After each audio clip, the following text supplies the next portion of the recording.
2025 সালে আশুরার রোজা কবে, কত তারিখে এবং কী বারে, আশুরার রোজা কয়টি রাখব? আশুরা শব্দের অর্থ হলো দশম।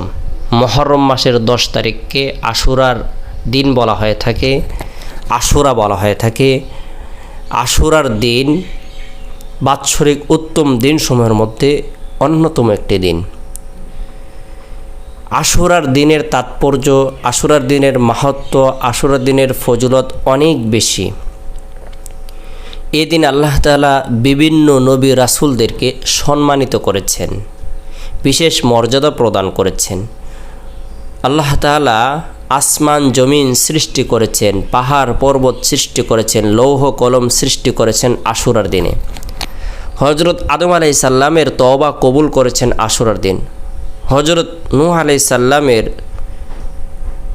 নৌকা মহাপ্লাবন শেষে জুদি পাহাড়ে এসে আটকে যায় আশুরার দিন। হযরত মূসা আলাইহিস সালামকে আল্লাহ তাআলা বিজয়ী দান করেছেন আশুরার দিন। ফেরাউনকে চুবিয়ে মেরেছেন, ডুবিয়ে মেরেছেন আশুরার দিন। আল্লাহ তাআলা এই দিনের বিশেষ ফজিলত রেখেছেন। এই দিনটিকে আল্লাহ রাসূল সাল্লাল্লাহু আলাইহি সাল্লাম গুরুত্ব প্রদান করেছেন। আমরাও মুসলিম হিসেবে এই দিনটিকে গুরুত্ব প্রদান করে থাকি। হিজরি সনের প্রথম মাস মুহররম মাস, এই মাসেরই অন্যতম একটি দিন হলো আশুরার দিন। এই দিনে আমরা প্রত্যেকেই যদি আমাদের সময় সুযোগ অনুপাতে নফল ইবাদত বন্দেগী করি, নফল নামাজ পড়ি, কোরআন তেলাওয়াত করি, জিকির আজকার করি, তাসবিহ তাহলিল পাঠ করি, রব্বুল আলামিনের দরবারে রোনাজারি করি, আল্লাহ পাক রব্বুল আলামিন আপনার আমার জীবনের সগীরা কবিরা জাহিরি বাতিনি শিরিক বিদাত ইচ্ছায় অনিচ্ছায় গোপনে প্রকাশ্যে সকল গুনাহগুলোকে মাফ করে দেবেন। অনেক মা বোনেরাই আশুরার রোজা রাখতে চান। সেই রোজাটি কবে রাখবেন, কত তারিখে রাখবেন, কী বারে রাখবেন, আশুরার রোজা কয়টি রাখবেন? 2025 সালের ক্যালেন্ডারের হিসাব অনুযায়ী আশুরার দিন হলো জুলাই মাসের 6 তারিখ, রোজ রবিবার। আশুরার রোজা আল্লাহ রাসূল সাল্লাল্লাহু আলাইহি সাল্লাম দুটি রাখতে বলেছেন।